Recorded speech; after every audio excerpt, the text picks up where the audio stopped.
Imagine sitting at a family dinner where your parents' gaze drifts away the moment you try to share how you feel.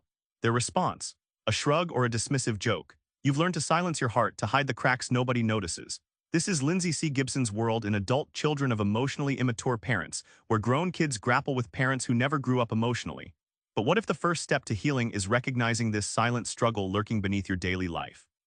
Let's start with the core. What does it really feel like to grow up with a parent who's emotionally immature? It's not just neglect. It's a vacuum that silently shapes who you become. Laura's birthdays in her childhood home were like rehearsed plays. Her father, always distracted, handed her gifts without eye contact, while her mother minimized Laura's excitement with a quick "that's nice." She learned early that her feelings were decorators, not guests there, but unseen, ignored.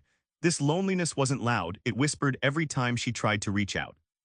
Picture a mirror cracked into pieces but still hanging on the wall. Emotional immaturity in parents is just that, an unreliable reflection. You expect warmth but receive cold deflection, expect empathy but get self-centeredness. Your emotional needs shatter against walls that don't flex. Gibson calls this emotional unavailability, the parent's immature defense mechanism that traps the child into constant caretaking or invisibility. The surprising breakthrough comes when you name it. My parent was emotionally immature. This is like switching on a lamp in a dark room. Suddenly, feelings of confusion and self-blame expose their roots. Naming the pain breaks the spell, giving you permission to seek your own emotional safety. It's freedom dressed as clarity, and it's the first step toward healing. Now imagine constantly second-guessing what mood your parent will be in. Emotional immaturity turns home into a minefield where you learn survival, not connection. Mark always tiptoed around his mother's changing moods. One wrong word could trigger a cold silence or an unexpected scolding. Each interaction was a carefully choreographed dance, smile when she smiled, mute when she frowned. Over time, Mark lost his own rhythm and felt exhausted pretending to be safe. It wasn't rebellion or disrespect, just survival. Think of emotional immaturity as trying to pilot a small boat on a violent sea with no map or compass. Parents aren't bad captains, they simply lack emotional tools to steady the waters. The waves of self-centered reactions and withdrawal toss the child around unpredictably, creating lifelong stress about what's coming next. This instability forces kids to become attuned to emotional undercurrents instead of their own desires. Here's the unexpected payoff. Once you accept the sea will always be stormy, you stop expecting smooth sailing. Reducing your hope for emotional validation from an immature parent isn't giving up, it's strategic survival. You reclaim your energy by turning inward, learning to anchor your own feelings instead of chasing waves that will never calm.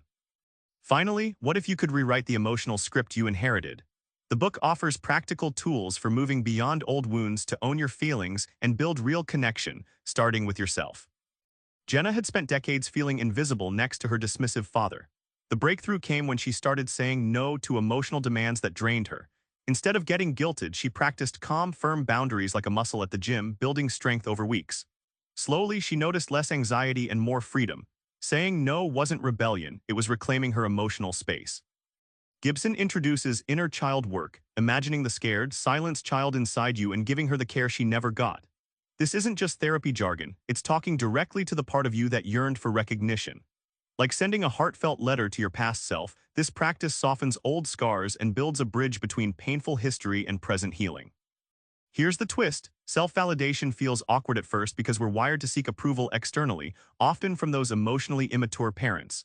But when Jenna began trusting her own feelings and affirming her experience internally, her loneliness started to fade. Self-validation doesn't replace connection but fuels it in healthier ways. It's the emotional anchor you control.